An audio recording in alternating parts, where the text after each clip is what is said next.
Today I'd like to talk to you about brand marketing versus direct marketing. Brand marketing is the concept of taking something that's in the unconscious part of your brain and moving it to the conscious and making some type of a positive association with that. In contrast, direct marketing is effectively converting a prospect into a customer.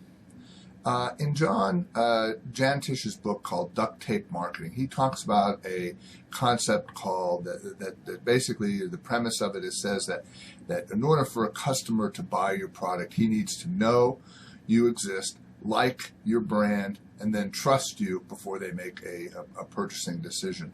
The brand marketing, or what we sometimes call brand awareness, really kind of covers the know part. They know what you are, and perhaps even works a little bit with the like part of that know, like, trust continuum.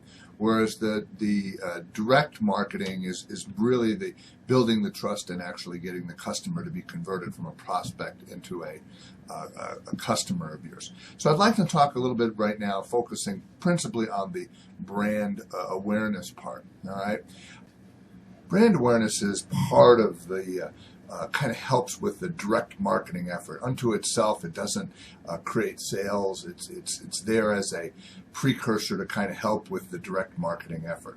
That said, brand awareness campaigns need to be a constant effort. It's not something that you can just do one and done kind of a thing. It's something that you need to continue to kind of keep pushing forward to go ahead and create your brand awareness. However, it doesn't have to be an expensive effort on your particular part. But here, let's talk a little bit about some free methods to create some brand awareness. One of them, a very popular one, would be a press release. There's many press release sites out there. You can write a press release, release your press release to them, and they'll publicly distribute that to the various organizations out there that do some of the press releases, and may get picked up nationally depending on the quality of your press release and the quality of your product and the timing of it. Another good advantage, or another no-cost type of a thing, is to put together a message and contact your local television station. I know that when I had an invisible fencing company, which was rather a novel product at the time, we went to all the local networks at the time, ABC, NBC, CBS, and each one of them picked up a public interest stories. And over the course of several weeks, they played them. Remember, each one of those is just one single data point that goes out there as part of that brand messaging. You need to do quite a few of them. Similarly, you can go to your local papers, your business authors there, the writers, journalists in the paper are always looking for news stories that they want to go ahead and include. And so you create a public interest story, they'll be more than happy to kind of pick that up. Getting away from the mass appeal kind of a thing, I've often found it a valuable trait to create a poster and essentially find other like businesses and exchange posters. A good example is a sporting goods store that sells golf clubs, for example, might be a great place to list a poster for a particular golf course in town, and vice versa, where you go to the golf course and have the poster there for a local sporting goods store, those kind of things.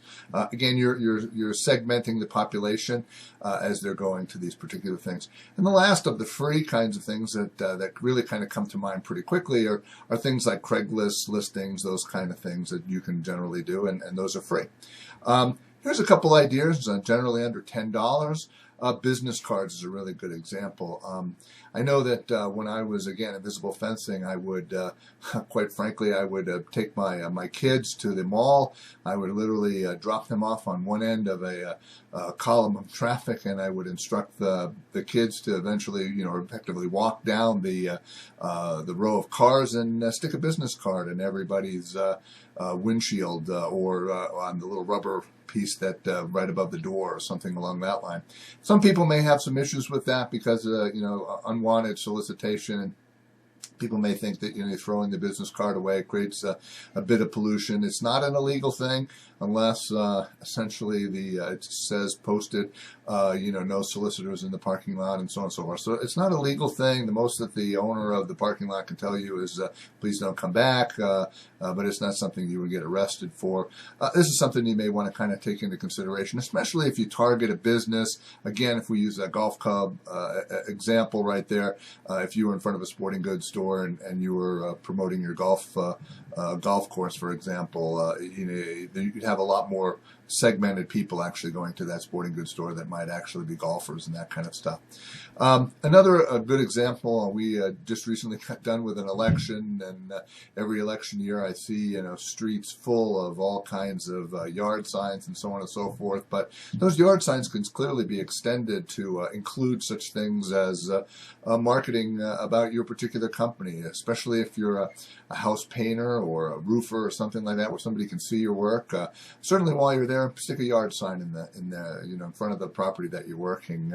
Also, at intersections, for example, you may want to stick a yard sign out there. People are stopped at a stoplight or a stop sign, for example. They may be glancing around as they slowly work their way to the front of the line or wait for the light to turn green.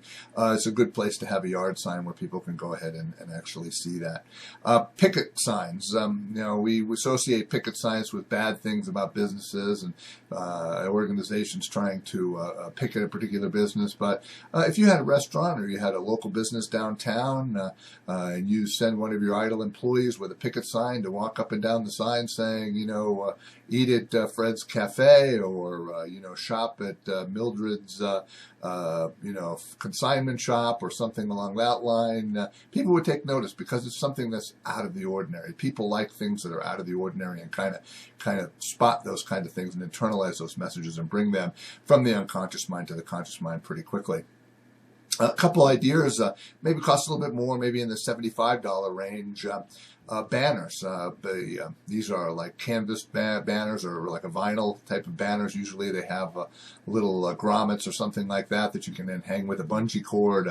Frequently I see them hanging on chain link fences in the school, or most recently I saw a gentleman selling bonsai trees on the side of the road, and he had a banner that literally ran the entire length of his car. And so when you drove up, obviously you could see the bonsai trees, but you definitely saw that he was selling those bonsai trees with that banner. Generally, you can have those professionally produced for under $75. As tax time nears, most people have often seen those people sitting there, or actually open house guys. They'll have those spinning signs. Usually there's a gentleman or a gal that's sitting there listening to some kind of music and spinning a sign around, maybe a little arrow pointing, open house this way, or, we do taxes kind of a thing. And certainly the movement of that generates something that's out of the ordinary, something that you wouldn't expect to see, and consequently people kind of focus on that. Ever popular is the magnetic door sign that you might put on a vehicle. Generally those are maybe $30, $35 a piece to have them professionally produced, and then use a pair of them on each one of the doors. Still again under $75. Again, this is a relatively cheap thing. The beauty of this is when you're using your vehicle for personal reasons, you can take it off. When you're using it for business reasons, you can go ahead and put them on. And for the people who are a little bit more permanent, maybe a fleet vehicle or something, certainly something that you wouldn't be driving the kids to soccer practice with, or maybe so. Maybe a more permanent situation is decals that literally stick to the car on a door. Most of those can be had for under about $75 for a pair of them as well. Some a little bit slightly more expensive, but provide a little bit a greater visibility. Let's say somewhere in the neighborhood of under $150. We often see cars, especially pizza delivery, are very popular. They'll put one of those lighted signs on the roof of the vehicle. That's certainly a way to get some exposure as you're driving, especially in the evening. If your business caters to people in the evening, you drive around, everybody notices that lighted sign on the roof of your vehicle. Costumes is an interesting another avenue. Usually many of those costumes can be purchased for under $150. We've all seen them on the side of the road. Somebody maybe dressed up as a hot dog, or Lady Liberty, or maybe a big chicken advertising a wings franchise or something along that line. Another popular piece is sandwich boards. We often see them particularly in restaurants. Sandwich board is essentially one of those little A-frame deals that sit maybe on the sidewalk. It's printable on both sides. And for about $150, it's half the price of that to actually buy the sandwich board, about another half to get it professionally printed up. The nice part about sandwich boards is you can move them from, leave them at an intersection, as we did with those the signs earlier, the yard signs, and these are slightly larger, but the beauty of them is they can be moved quite a bit. I often see them when they're advertising a football game or something along that line.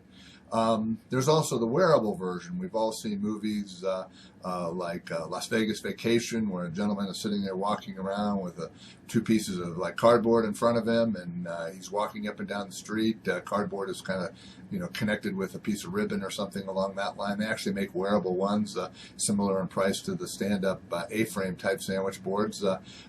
So that's certainly another option for you to make. Or you can either make them or purchase them. And last among those particular items there, in about the $150 range, is using a public address system. We often see old movies, for example, where you'll see a vehicle driving down the road, and it'll have a speaker on the roof, and inside the car somebody will either be playing a tape with a message on there, or talking about a particular candidate. Very popular for me growing up in the city. I saw a lot of ice cream trucks. They would play music, and it was like the Pied Piper. When that music would play, the kids could hear it, and they would go running to go off and do that. Again, that's a great way to create brand awareness in a relatively cheap way at under $150, especially if you're selling direct business to consumer. Some other ideas for some low-cost marketing efforts. Not so much a price thing. Some of these are probably a little bit over $150, but a wall painting, for example. We often see barns, we call them barn paintings. Driving across the country in my many trips, I couldn't help but see like mail pouch tobacco was real popular in doing barn painting and those kind of things. And I've often seen many a barn printed with a message. And so certainly that, same buildings, brick buildings, that kind of stuff. It doesn't have to be painted on. It could be a big old, like a banner or something like that you would paste up against a brick wall or something like that. Another popular one, somewhere maybe in the $150 range again, is what are sometimes called air dancers. We've all seen them. They're also called tube dancers. They generally have a big fan in them, and they usually has a gentleman. The air blows up through there, and their arms wave, and their bodies undulate, and so on and so forth. And they can be placed outside of your business, and many people can spot that and direct their attention from maybe where they're pointing, looking down the road ahead of them, and then turning their head to spot you or something like that. Parade floats. Each year we have Christmas parades and Thanksgiving parades and those kind of things that run through town. St. Patrick's Day parade. This is a great way to take a trailer or something like that, put your message on it, and include that as part of a parade float. Generally, they're things that you'd make at home and not very expensive. Theater ads. If you go to the movie theater, for example, we often see when you get to the movie a little bit early, they'll have a little ad popping up. Maybe they'll have some little Hollywood trivia and stuff, but then in the middle of that, they'll have a little ad for a particular business or something like that. Those are generally pretty affordable on a daily basis, although you might have to sign up for a rather longer contract. Another avenue, especially if you're a grand opening or something like that, I don't know that this would be something that you may want to consider a long-term kind of a thing, but a searchlight, ones that they search the skies and they move around, and it creates very much of a curiosity, and people are forced to go back and see what the origin of that searchlight is to go ahead and find them. And lastly, I've got a couple kind of uncommon brand awareness types of things. As a gentleman going into bars where or some other form there where they have men's rooms, ladies' rooms, very particular in bars. Above the urinal will be a board with a bunch of ads space on it. Let's face it, your gentlemen, they're sitting there. They've got a minute or so while they're emptying their bladder. They have nothing else to do except for stare straight ahead, and you're a captive audience for roughly a minute. Public transportation is another one, whether it's taxi cabs. On the trunk, you sometimes see those little ads as they drive around town, whether it's the side of a particular bus or something along that line. These are ways to get your message, and these buses and taxis are driving around anyway all day long, and so they're carrying your message forward. And lastly, bench ads, especially if the target of your people are people that may not have their own vehicles, or a bus bench may be a great place to have that, or the enclosures where they might sit waiting for a bus. Depending if you live in the city, that's a very popular way to go do that. So thanks for watching, and these are some basic ideas on brand awareness, and have a wonderful day.